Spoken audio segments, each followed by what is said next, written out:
Hello and welcome to our beginner's guide to Gwent. Now there are various other Gwent tutorials online, so you might wonder why we need another one. However, many of those guides assume a lot of prior knowledge. In particular, they assume that you're familiar with collectible card games and how they work. And since Gwent is a collectible card game, you have a very steep learning curve if you know absolutely nothing about them. This guide assumes no prior knowledge of collectible card games. We're going to approach learning Gwent from the position of a complete beginner.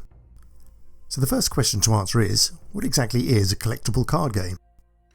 Well, there are dozens of them, and these are games where you gradually trade, buy or win sets of cards that have increasing strength and utility. These cards usually being based on characters such as wizards, warriors, sorceresses, fairies, mages, monsters, heroes, gods, goblins, and all kinds of strange creatures and beings. If that sounds and looks confusing, well it can be, but stay tuned and we'll try to make things a little clearer. The second thing to ask is, how do Gwent cards compare with regular cards? Well, there aren't that many similarities. In fact, there are only two. Now, I'm sure you don't need reminding, but here are some regular cards. And we see the usual four suits, spades, clubs, hearts and diamonds. And we'll also note that some of these cards have numbers on them. The same is true of Gwent cards. There are suits in Gwent, but these are called factions, and some of these cards also have numbers on them to indicate value.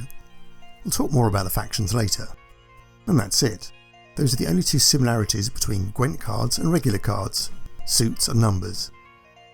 Now let's look at the ways a regular card game is different from Gwent. Obviously this is going to be a much longer list, but we'll only run through the most important points. Point 1. There is no level playing field in Gwent. In a regular card game, all the players share equally from the same pack, but in Gwent you bring your own collection of cards to the table, and your collection might contain very strong cards, if you've been playing a long time, or it might be full of weak cards if you're only a beginner. As in most things, the strong will usually prevail. Imagine playing a game of poker where you can stuff your own hand with aces, kings, queens and jacks. You'd clean up. It's the same in Gwent. A strong hand gives you a tremendous advantage. So as you progress through Witcher 3, be sure to collect as many high scoring cards as you can. Point 2. Each game of Gwent can take place over 3 rounds. Sometimes you can destroy your enemy in the first round, but that's unusual. Most often the first round will be strategically forfeited by you or your opponent, and both of you then go into battle for 2 out of 3 wins. Obviously if your opponent loses the first round, they have to win rounds 2 and 3, but if you win the first round, you only have to win the second round for overall victory. Remember, in most games you'll be playing to win 2 out of 3 rounds, so unless you're going for a quick victory, try not to use up all your good cards in the first round. Point 3. Gwent takes place on a battlefield. Yes, it's true, there is a real battlefield of sorts, and here it is. This is a Gwent board, and as you can see it's divided into 2 halves. As you play you lay your cards on the bottom half, while your opponent puts their cards on the top half. Note that each row has a symbol on it: sword, bow and catapult. The row with the sword is the close combat rank, the row with the bow is the range rank, and the row with the catapult is the siege rank. These symbols are also found on some Gwent cards, and they dictate which rank a card can be placed on. So for example, if you have a close combat card, it can only be placed on your close combat rank. Remember those 3 symbols: sword, bow and catapult. We'll be seeing a lot of them. Now let's take a closer look at some Gwent cards. Here we go. Do you remember earlier when I said that Gwent cards were divided into factions? Well, you can tell which faction a card belongs to by the coloured banner down its left hand side. Cards with a blue stripe, like these, belong to the Northern Realms faction, and this is the faction you play with as a beginner. Also notice that these cards have the sword, bow and catapult symbols we saw earlier.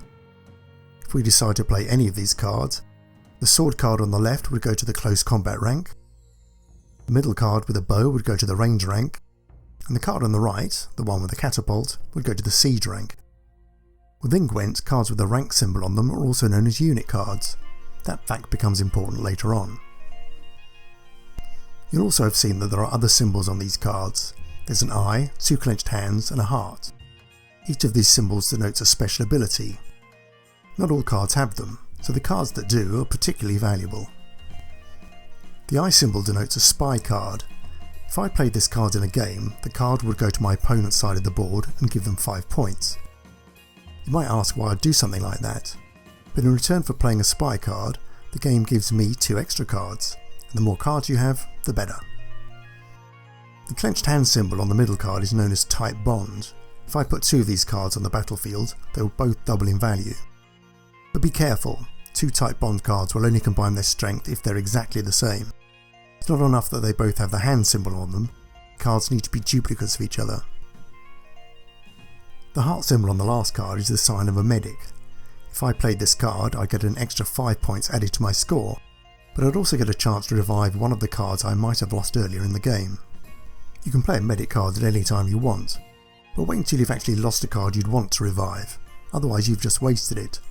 Keep medic cards in reserve till you really need them. Let's see some other cards. Here are 3 cards from the Scoia'tael faction, who are basically elves and dwarves. The card on the left is a range rank card with no special powers, but the one in the middle is called an Agile. Notice that it's got both a sword and a bow. This means you can choose which of those 2 ranks, close combat or range, the card will be deployed in. The 2 circling arrows just serve to make that point again. This card is an Agile. The card on the right has yet another symbol on it, 2 helmets. This is the muster symbol, and if you play this card, any other identical cards you have will be drawn from your pack onto the battlefield. More cards now. These cards don't have a coloured stripe on them. Since they don't belong to a faction, they're called neutral cards. The one on the left is a decoy, and you can use this to take back cards that you've already deployed on the battlefield. Most usefully, you can also use it to remove spy cards. Imagine your opponent has set a spy onto your side of the battlefield. You can use your decoy to remove it and add it to your own deck. That means you can deploy that spy card yourself and send it back to the enemy. It's kind of like making their spy a double agent. The middle card is a commander's horn. You can choose which rank to deploy this card against, and when you do, the scores of the cards in that rank are doubled. So for example, let's say you have 4 cards in the range rank, and they have a combined score of 16. If you use the horn card on the range rank, its score will bump up to 32. The last card is a Scorch card.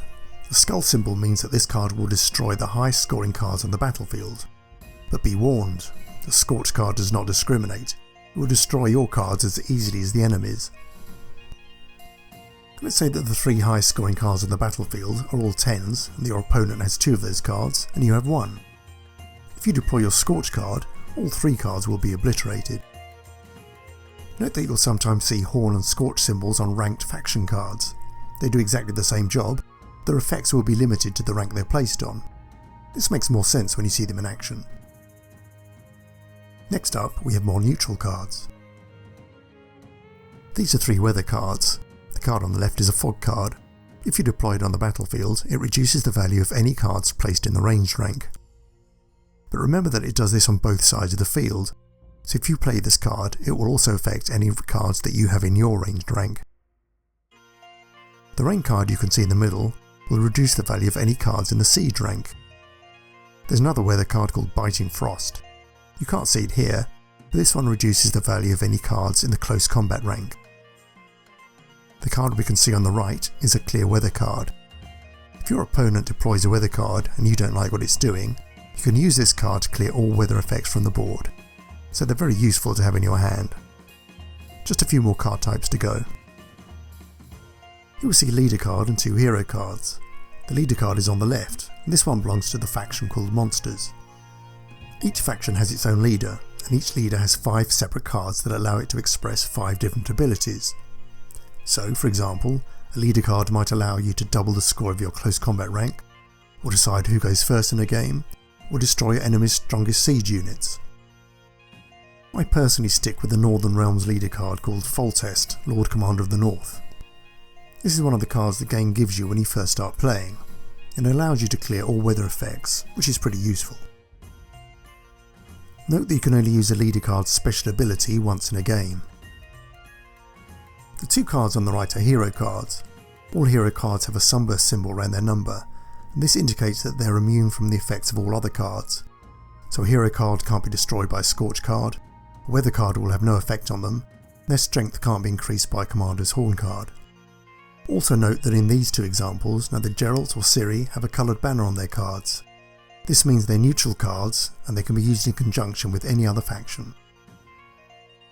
Here's the last 3 cards I want to show you. Straight away you'll see that all 3 cards are hero cards, as each has a sunburst around the number. You'll also see that each has a coloured banner, showing they belong to a faction. The 2 cards on the left are from the monster faction, as you probably guessed from the look of them, but the one on the right is from yet another faction called Nilfgaardian Empire. The centre card is the most interesting. It has both a sword and a bow, meaning it's an agile card that can be placed in either rank, but the symbol below it is one we've not seen before. This plus symbol is called Morale Boost, and if you place this card in a rank, it adds 1 to the score of every other card in that rank. Don't confuse Morale Boost with Medic. They both feature a cross, but remember that the Medic card has a heart on it too. Now that's pretty much it as far as card symbols go. We've seen all the important ones and also been introduced to 4 of the game's factions. Those were Northern Realms, Scoia'tael, Monsters and Nilfgaardian Empire. There's also a 5th faction called Skellige that has some symbols of its own, but we don't need to know about them right now. Anyway, that's the first part of our introduction over. For the second part, I'll show you how to set up your deck and play a game. So thanks for watching, and hopefully I'll see you in part 2.